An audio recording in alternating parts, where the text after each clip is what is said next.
கேபஸ் family. எங்க அம்மாவை surprise பண்றதுக்காக நானும் சிருஷ்டி குட்டியும் எங்க அம்மாவோட பர்த்டேக்கு ஒரு சூப்பர் ஈஸியான கேக்க பண்ண போறோம். இந்த கேக் எப்படி வரப்போகுதுன்னு எங்களுக்கே தெரியாது. ஏன்னா இப்ப ஃபர்ஸ்ட் டைம் நாங்க கேக்க பண்றோம். இதுக்காக Oreo biscuit, baking soda, baking powder, chocolate அப்படி இப்படின்னு எல்லாத்தையும் போய் கடையில இருந்து வாங்கிட்டு வந்து நிறைய வீடியோஸ் பார்த்து நானும் சிருஷ்டிக்கிட்டும் இன்ஸ்டாகிராம்ல கடைசியில எங்களுக்கு ஒரு ஈஸியான ரெசிபி கிடைச்சது. அதுதான் இப்ப நாங்க பண்ணிட்டு இருக்கோம். கடைசியில் எங்கள் கேக் வந்து இப்படி தான் வந்துருந்துச்சு.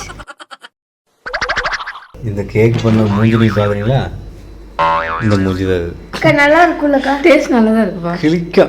நீங்க சாப்பிட்டு பார்த்துட்டு அதுக்கப்புறம் பேசுங்க. இது வந்து என்னோட கிஃப்ட். நான் உங்க இதுதான் அம்மாக்கு தர போறேன். ஃபர்ஸ்ட் டைம் செஞ்சிருக்கோம். செஞ்சிருக்காங்க. என்ன ஆனா இருந்தாலும் நான் இருந்திருந்தா இதை விட இன்னும் நல்லா டேஸ்ட் நல்லா வந்திருக்கும். பார்க்கறதுக்கு வெளியே போயிருக்கும் நமக்கு.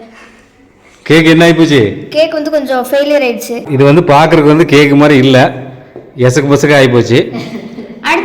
அடுத்த டைம் நல்லா பெஸ்டா பண்ணிட்டாங்க. Happy birthday to you. Happy birthday to you. Happy birthday dear பெரியம்மா. Happy birthday to you. வேற ஒண்ணும் இல்ல. நல்லா இருக்கு.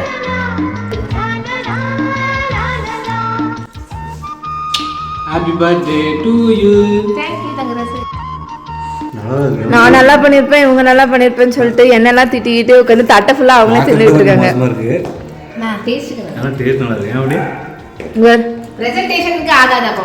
பிரசன்டேஷன் தான், அதாவது பார்க்கறது தான் நல்லா இல்ல. ஆனா அடுத்த பீஸ்